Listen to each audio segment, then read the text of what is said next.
London, 1807. The city breathed in fog and candle smoke, a restless giant draped in silk and soot. The bells of St. Paul's murmured across the river, their echo threading through narrow streets where carriages rattled and noblemen, cloaked against the cold, hurried to dinners that decided fortunes. Beyond that noise and polish, within the towering gates of Ashbourne House, a man returned from exile, not the kind marked by chains, but by regret. The Duke of Ashbourne, Alexander Harland, stepped into his ancestral halls after a year abroad, greeted not by laughter or music, but the lonely sound of his own footsteps. He was 31 and carried the kind of stillness that spoke of unfinished sentences and unspoken sorrows. A year had pressed upon him, shaping the lines at his mouth and dimming the once proud light in his eyes. The portraits of his ancestors watched him from gilded frames as he passed. Their painted gazes seemed to ask whether he had lived up to their name. He could not answer them. Duty, they would say, was the marrow of nobility. And it was in the name of that very duty that he had done the one thing that now made even these familiar corridors feel foreign. He had broken a heart that once trusted him without hesitation. Her name haunted him as though it were stitched into the fabric of every room, Evelina Harcourt. When he closed his eyes, he still saw her as she had been, 21, luminous and unguarded, a soft-spoken daughter of a baronet whose estate had long since withered under debt. She had come into society like a candle in a draughty room, modest, easily overlooked, until her light caught someone's attention. It was at Lady Pennington's midsummer garden fete that Alexander first saw her, standing near the rose trellis in a gown that seemed too simple for the company she kept. Yet when she turned, her expression carried something that few in London's glittering maze possessed: sincerity. He had not intended to speak to her. A duke's attention could destroy a débutante's reputation as easily as it could elevate it. But something in her quiet composure intrigued him. She did not simper, did not flatter. When he asked her opinion of the music, she had smiled faintly and said, "It sounds as though it's trying too hard to be admired." That small honesty, so at odds with the world they lived in, made him laugh, truly laugh, for the first time in months. It was a sound that startled them both. From that moment, she became the pulse of his days. The weeks that followed were stolen from propriety itself. They met under the guise of civility, in crowded drawing rooms, on walks chaperoned but never truly watched. He discovered she loved literature more than jewelry, conversation more than compliments. She taught him to look beyond titles, beyond lineage, beyond the marble weight of his inheritance. In her presence, he was not Your Grace. He was simply Alexander. And in his company, Evelina felt seen in a way the ton never allowed. Yet, as summer waned and whispers began to stir, the air between them changed. London thrived on gossip, and love between unequals was a story it devoured mercilessly. His father, the late Duke, had died leaving debts hidden beneath grandeur, and Alexander's advisers reminded him that his name, his family's survival, depended on a marriage that could restore their influence. The Marquis of Pembroke's daughter was young, wealthy, and conveniently fond of his title. It was an arrangement that pleased the crown, one that promised to tether Ashbourne once more to the court's favor. Duty, they said, was love's higher form. Alexander tried to believe them. Yet when he stood before Evelina, trying to explain what words could never justify, he saw the truth reflected in her eyes, that what he was sacrificing was not love, it was himself. The memory of that parting had never loosened its grip. He had chosen the path expected of him, and in doing so, condemned himself to a future of hollow triumphs. He remembered how she had listened in silence as he spoke his rehearsed lines about duty and family. When he reached for her hand, she had withdrawn it slowly, as though releasing a dream she had already mourned. "You owe your name to others," she had said softly. "But I will not let you owe your heart to me." There had been no tears then, only a stillness so deep that he felt it might follow him into eternity. The letter he sent days later was worse than the moment itself. Formal, bloodless, written in a tone that belonged to contracts, not farewells. He sealed it with his crest, knowing it was the cruelest act of all, because it left nothing alive between them. Afterward, Evelina vanished from London's gatherings. Her father died soon after, and rumor claimed she had taken refuge with distant relatives in Derbyshire. Society forgot her name within weeks. But Alexander did not. His engagement to Pembroke's daughter disintegrated before the banns were ever read. The young lady eloped with an officer of the dragoons, leaving behind nothing but embarrassment and headlines. In the aftermath, the Duke of Ashbourne found himself pitied, not respected. His friends advised him to leave England, and so he did, traveling through Vienna, Venice, and Paris, pretending his restlessness was a taste for culture. Yet in every ballroom, in every painted smile, he saw echoes of her, the way she used to tilt her head when she disagreed, the light in her eyes when she teased him. Every dance he attended became an act of penance. Now, standing once more beneath the marble arches of his London home, he wondered if a year had changed her as it had him. Was she still in the countryside, her laughter hidden from the world? Or had she found peace in forgetting? He envied the possibility. The world he returned to felt colder, its beauty dulled by the knowledge that he had once held something purer than gold and let it slip through his grasp. A knock on the study door broke his thoughts. His steward entered, bowing with the precision of habit. "Your Grace, an invitation has arrived from Her Grace, the Duchess of Devonshire. The first grand ball of the season." The Duke's gaze lingered on the envelope. The seal was of the highest circle. One did not decline such invitations. Yet he felt a strange tremor in his chest, a quiet dread that the night might reopen wounds he had convinced himself were scars. When the steward withdrew, Alexander stood alone by the fire, turning the envelope in his hand. Outside, the bells tolled once more, slow, deliberate, like the heartbeat of the city itself. He broke the seal, read the elegant script, and felt the air leave his lungs. Among the list of honored guests was a name he had not seen in 12 months. Lady Evelina Harcourt. The fire crackled softly, its glow reflecting in his eyes. For the first time in a year, Alexander smiled, not with joy, but with the fragile acknowledgement of fate's return. The past, it seemed, was not content to remain buried. And as the London season prepared to begin, the Duke of Ashbourne realized that his reckoning was about to unfold beneath chandeliers and whispers, in the same city where love had once been lost to duty. He folded the invitation carefully, as though afraid it might vanish if he looked away. Then, in a voice barely above a breath, he said her name once more. It sounded different now, no longer a memory, but a promise waiting to be answered. The night of the Duchess of Devonshire's ball arrived beneath a sky polished with frost. Gaslights shimmered along Piccadilly, their reflections trembling in puddles left by a late afternoon rain.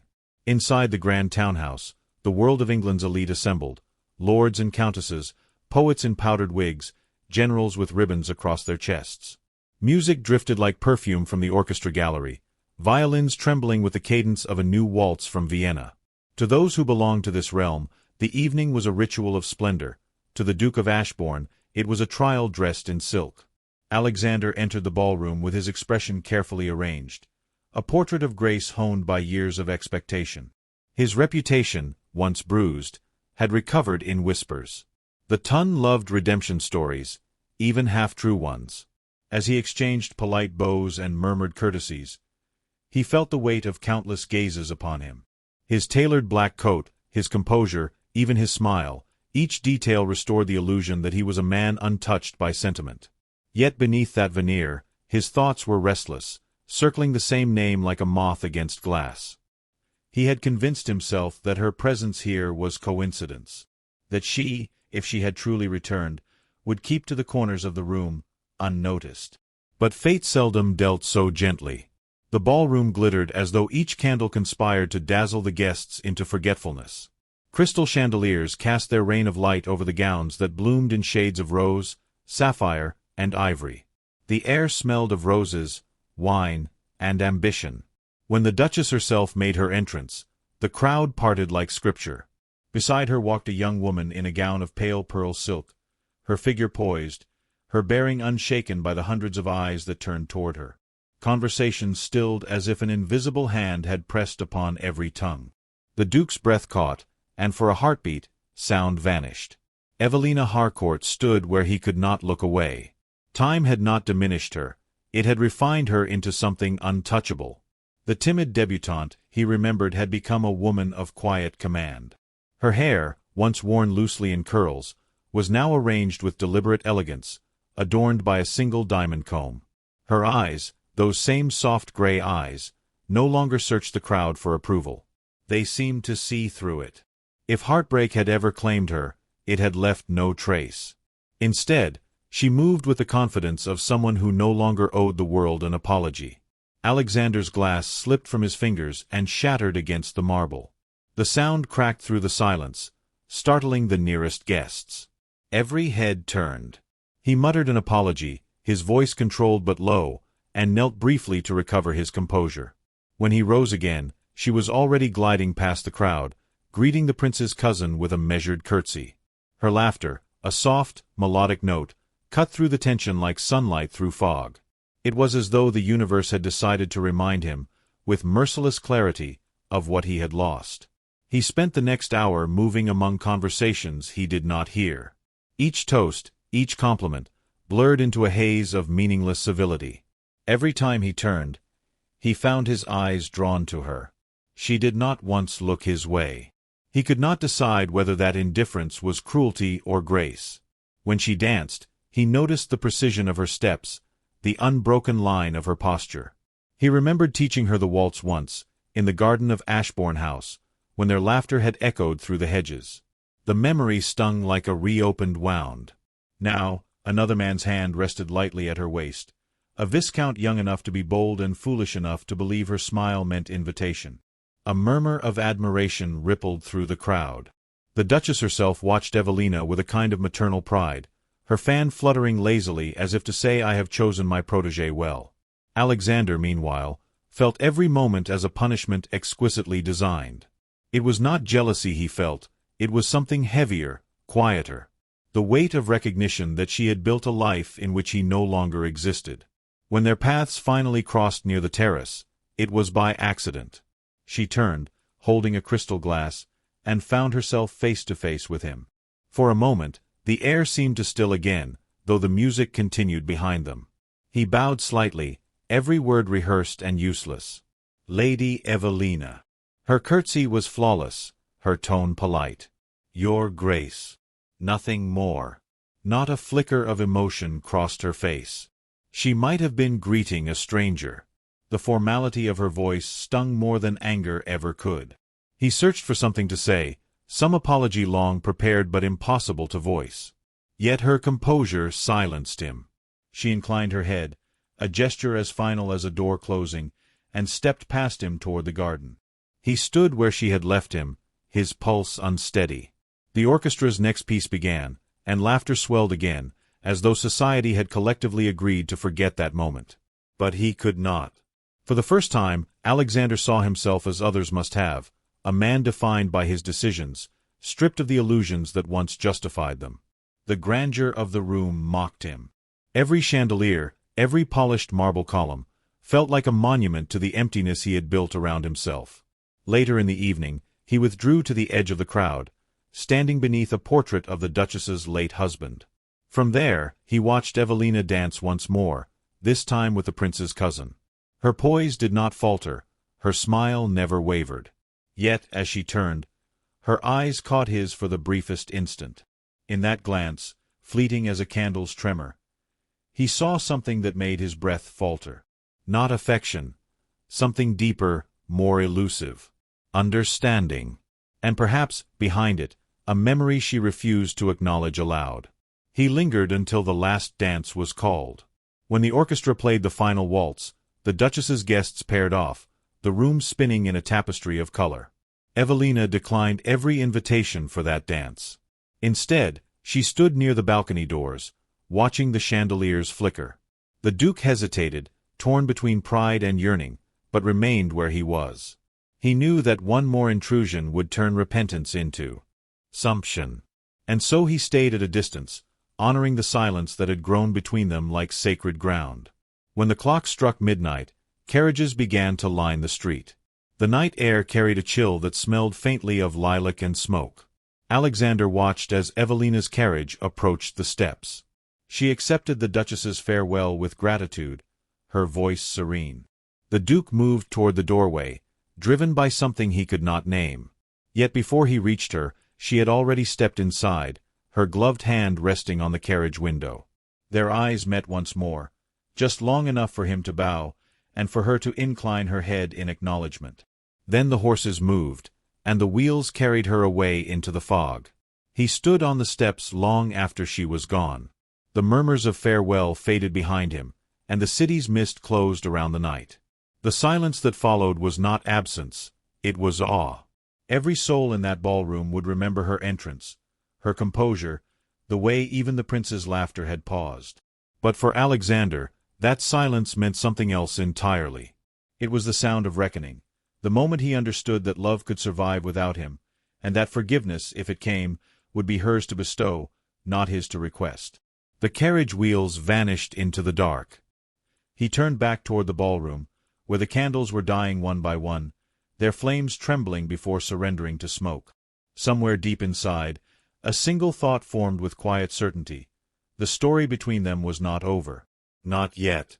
The weeks that followed the Duchess's ball passed in an uneasy quiet. Spring crept across London, softening the frost on the window-panes and coaxing blooms from gardens once resigned to winter. Yet inside Ashbourne House, the Duke found no warmth in the changing season. The memory of that night, her poise, her silence, her deliberate composure, lingered like a spectre. He attended no more gatherings, answered no invitations. His days became a procession of meaningless tasks, reading correspondence he could not recall, walking halls that felt like the interior of a tomb. Even his servants moved with caution, as though the air itself demanded reverence for the house's melancholy master. At his writing desk, Alexander often found himself staring at blank parchment, a quill resting idle between his fingers. He had tried, more than once, to write to her. But every sentence that began as confession dissolved into apology, and apologies, he knew, would not mend what he had broken. Still, one morning, as light filtered pale and hesitant through the drapes, he began to write without plan or restraint. The words came as though drawn from a wound too long ignored. He wrote of his father's expectations, of the weight of legacy, of his own cowardice disguised as duty. He wrote of regret, and of the realization that his title, once the center of his life, now felt like a chain he would gladly trade for her forgiveness. He sealed the letter but could not bring himself to send it. To do so would be to burden her again with a past she had already transcended. He left it on his desk, unposted, a silent testament to the words he should have spoken when they might have mattered. Still, the need to see her, to speak not as a duke but as a man, grew until it consumed him. When a letter from the Duchess of Devonshire arrived, inviting him to her spring gathering in Bath, he saw it as providence rather than coincidence. He had heard Evelina now resided part-time in Bath, assisting the Duchess with charitable endeavors for war widows.